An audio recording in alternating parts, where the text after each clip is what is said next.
Hello students, today we are going to discuss the chemical reaction of carboxylic acid जिसमें हम करने वाले हैं chemical reactions involving cleavage of COH bond. Okay, इससे पहले वाले वीडियो में हमने reaction involving cleavage of OH bond किया था. O और H के बीच में जो bond टूटता है उसके बारे में हमने पढ़ा था. अब हम करने वाले हैं C और O के बीच में जो bond टूटता है तो कौन कौन से रिएक्शंस में C और O के बीच में ये बॉन्ड टूटता है. ओके, सो इसमें आता है formation of acid anhydride, esterification, reactions with PCl5, PCl3 and SOCl2 and then reaction with ammonia. ये चारों रिएक्शंस के अंदर हमारा मतलब C और O का बॉन्ड जो है वो ब्रेक होता है. सबसे पहले हम डिस्कस करेंगे फॉर्मेशन ऑफ एसिड एनहाइड्राइड. तो फॉर्मेशन ऑफ एसिड एनहाइड्राइड में मैंने यहाँ पे एग्जांपल लिया है इथेनोइक एसिड का. तो हमने दो मॉलिक्यूल्स लिए हैं इथेनोइक एसिड्स के. तो इसको आप कोई भी एसिड ले सकते हो. ठीक है, यहाँ पे मान लो H2SO4 लिया मैंने, मतलब जो dehydrating as a dehydrating agent काम करे. ठीक है, डिहाइड्रेटिंग मीन्स जो वाटर को किसी कंपाउंड से निकाल सके, डिहाइड्रेट कर सके. ठीक है, H2O मॉलिक्यूल को निकाल सके. तो H पॉजिटिव होता है, जैसे P2O5 होता है. ठीक है, these are the dehydrating agent. तो वो हम यूज कर रहे हैं और उसको हीट कर रहे हैं. तो हमें क्या मिल रहा है, एसिड एनहाइड्राइड मिल रहा है. जैसे कि यहाँ पे बन रहा है आपका इथेनोइक एनहाइड्राइड बन रहा है. जब हमने इथेनोइक एसिड लिया तो इथेनोइक एनहाइड्राइड बन रहा है हमारा. ओके, वैसे ही हम जिस हिसाब से जो हम कार्बोक्सिलिक एसिड लेंगे उसी हिसाब से आपका प्रोडक्ट बनेगा. ओके, तो यहाँ पे आप देख सकते हो इसमें भी COH बॉन्ड टूट रहा है. C और ऑक्सीजन, कार्बन और ऑक्सीजन के बीच में बॉन्ड टूट रहा है. ओके, तो यहाँ पे आप देख सकते हो जैसे एक मॉलिक्यूल है उसमें से आप यहाँ पे C और O के बीच में बॉन्ड टूट रहा है और दूसरे मॉलिक्यूल का सिर्फ हाइड्रोजन बॉन्ड टूट रहा है. ठीक है, इस तरीके से. तो इस तरीके से H2O रिलीज हो रहा है इसमें से और ये यहाँ पे कंबाइन हो रहा है इस तरीके से. ये मतलब ज्वाइन हो रहा है. ठीक है, यहाँ से इस तरीके से OH, इस एक मॉलिक्यूल का OH निकल रहा है, एक साइड से H निकल रहा है. So this is your ethanoic anhydride. And then next है आपका esterification. ठीक है, which is an important reaction. तो esterification क्या होता है, एस्टर बनना. एस्टर बनने को हम कहते हैं esterification. अब एस्टर क्या होता है, RCOOR which is a functional group, right? तो एस्टर functional group क्या है, RCOOR. तो एस्टर बनने को हम कहते हैं esterification. हम क्या करते हैं, जब भी हम कार्बोक्सिलिक एसिड को अल्कोहल के साथ ट्रीट करते हैं तो हमारा एस्टर बनता है. ओके, कार्बोक्सिलिक एसिड को जैसे यहाँ पे है कार्बोक्सिलिक एसिड लिया है मैंने RCOOH, जनरल फॉर्मूला लिखा है मैंने, और यहाँ पे R-OH यानी अल्कोहल. ठीक है, इस R को मैंने R- किया है ताकि कार्बोक्सिलिक एसिड का R जो है इसके साथ आप थोड़ा डिफरेंस कर सको. तो यहाँ पे R- डाला है. तो कार्बोक्सिलिक एसिड है RCOOH और R-OH है आपका अल्कोहल. एसिडिक मीडियम में, ठीक है, ये रिएक्शन एसिड के प्रेजेंस में होता है, आपका बन रहा है एस्टर RCOOR. आप देख सकते हो यहाँ पे R- है. ठीक है, तो ये R- कहाँ से आया, अल्कोहल का R- आ रहा है और ये R कहाँ से आ रहा है, आपका कार्बोक्सिलिक एसिड का R आ रहा है और इसमें से आपका रिलीज हो रहा है, वाटर निकल रहा है. So this is esterification reaction. तो esterification reaction का आपको इसका जो मैकेनिज्म है वो भी समझना जरूरी है. ये भी एग्जाम में आपको आ सकता है इसका esterification reaction का मैकेनिज्म जो है. तो इसका मैकेनिज्म जो है एक्चुअली न्यूक्लियोफिलिक एसाइल सब्स्टिट्यूशन है. Okay, nucleophilic acyl substitution. तो नाम से ही पता चल रहा है न्यूक्लियोफिलिक यानी न्यूक्लियोफाइल इसमें इन्वॉल्व होगा, एसाइल ग्रुप इन्वॉल्व होगा. ओके, तो एसाइल ग्रुप क्या होता है, C डबल बॉन्ड O. ठीक है, C डबल बॉन्ड O जहाँ पे है तो उसको हम क्या बोलते हैं, एसाइल ग्रुप जो बोलते हैं. जैसे RC डबल बॉन्ड O को हम एसाइल ग्रुप बोलते हैं. नाउ बच्चे हमेशा कंफ्यूज होते हैं, पूछते हैं कि C डबल बॉन्ड O जो है हम कार्बोनिल ग्रुप को भी कहते हैं और फिर ये एसाइल ग्रुप को भी कहते हैं. तो ये क्या है, ठीक है, इनमें डिफरेंस क्या है. तो डिफरेंस ये है simple, C double bond O को ही हम एसाइल भी कहेंगे, कार्बोनिल कंपाउंड भी कह सकते हैं इसको. लेकिन एसाइल जो है पर्टिकुलरली उस कार्बोनिल कंपाउंड को कहेंगे, उस कार्बन को कहेंगे C डबल बॉन्ड O, उसको कहेंगे जिसमें क्या होगा, जो डिराइव्ड हुआ है आपको कार्बोक्सिलिक एसिड से. ठीक है, ये निकला है, डिराइव्ड यानी निकला है कार्बोक्सिलिक एसिड का. यानी हम बोल सकते हैं जो कार्बोक्सिलिक एसिड है उसके डबल बॉन्ड O को, ठीक है, C डबल बॉन्ड O को, या यहाँ पे भी आप कह सकते हो C डबल बॉन्ड O को हम क्या कहते हैं, हम कहते हैं एसाइल ग्रुप कहते हैं।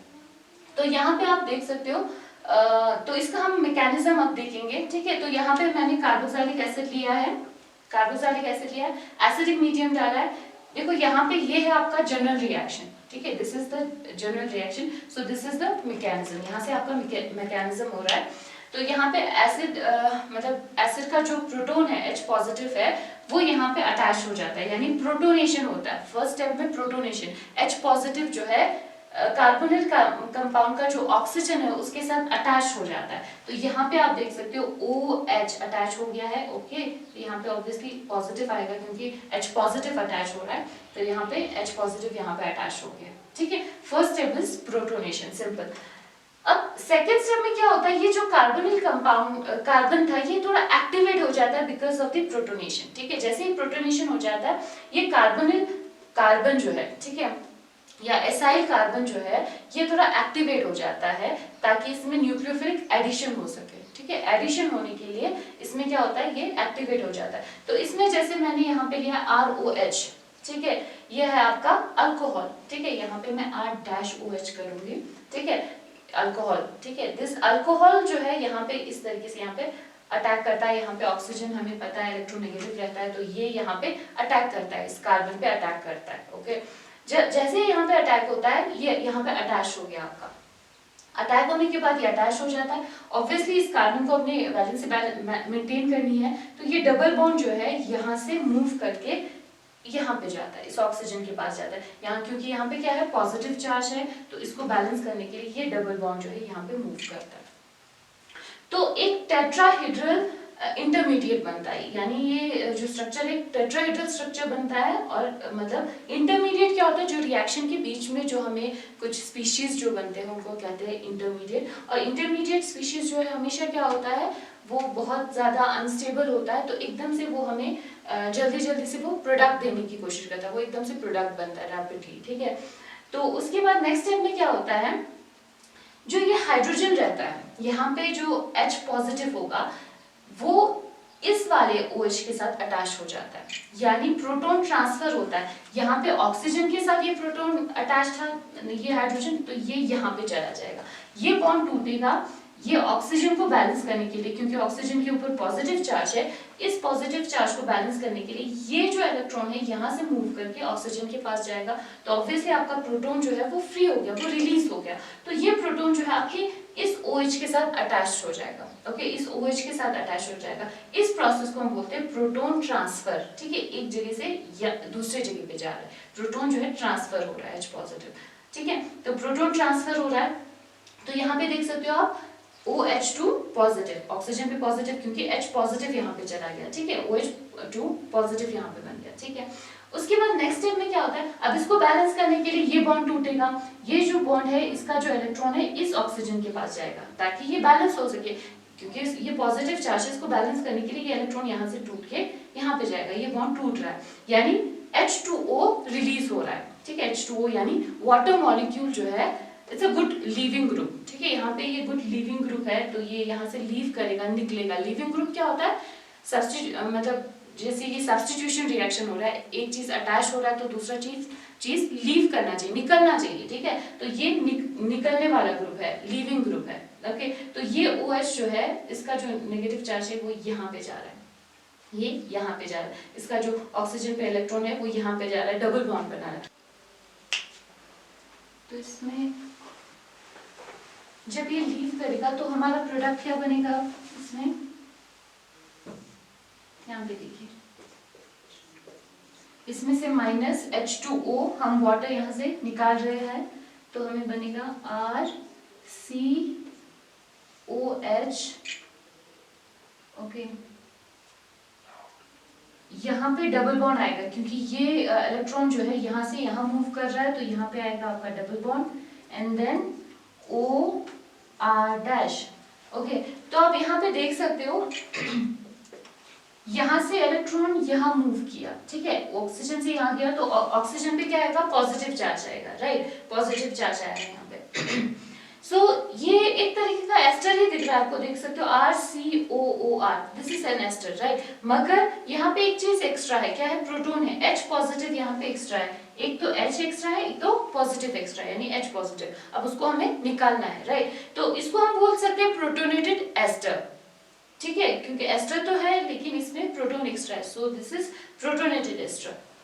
तो मैं यहाँ पे लिखूंगी protonated ester, so this is protonated ester. Okay, अब इसमें से हम नेक्स्ट स्टेप में क्या होगा, प्रोटोन निकल जाएगा इसमें से, ठीक है, प्रोटोन को हम निकाल लेंगे तो हमारा एस्टर बन जाएगा RC≡OOR', ठीक है, so this is an ester, तो हमारा एस्टर बन गया। सो ये आपका था मैकेनिज्म, ठीक है, मैकेनिज्म ऑफ एस्टरिफिकेशन रिएक्शन, ठीक है, ये एस्टरिफिकेशन का आपका मैकेनिज्म था। सिंपल क्या था, फर्स्ट स्टेप में आपको फर्स्ट स्टेप में प्रोटोन अटैच हो रहा है यानी प्रोटोनेशन हो रहा है। सेकंड स्टेप में प्रोटोनेशन की वजह से क्या हो जाता है, ये कार्बोनिल कंपाउंड जो है, कार्बन जो है एक्टिवेट हो जाता है, ठीक है, न्यूक्लियोफिलिक अटैक हो सकता है, एक्टिवेट होता है for the nucleophilic addition, nucleophile यहाँ पे ऐड हो सकता है, उसके लिए एक्टिवेट हो जाता है, तो यहाँ पे न्यूक्लियोफाइल ऐड हो रहा है, ठीक है, प्रोटोनेशन के बाद न्यूक्लियोफाइल ऐड हो रहा है, ठीक है, एडिशन ऑफ न्यूक्लियोफाइल हो रहा है, उसके बाद हमें क्या बन रहा है, एक टेट्राहेड्रल इंटरमीडिएट बन रहा है, ठीक है, टेट्राहेड्रल इंटरमीडिएट बनने के बाद हमारा नेक्स्ट क्या हो रहा है, प्रोटोन ट्रांसफर हो रहा है, एक ये यहाँ से यहाँ जा रहा है, प्रोटोन ट्रांसफर हो रहा है, उसके बाद हमारा लिविंग ग्रुप जो है आपका, जो न्यूट्रल वाटर मॉलिक्यूल है वो निकल जाता है यहाँ से, तो हमारा प्रोटोनेटेड एस्टर बनता है, उसके बाद नेक्स्ट आपका बनता है ester. Okay, so this is esterification mechanism. Next हम करेंगे, अब नेक्स्ट रिएक्शन है reactions with PCl5, PCl3 and SOCl2।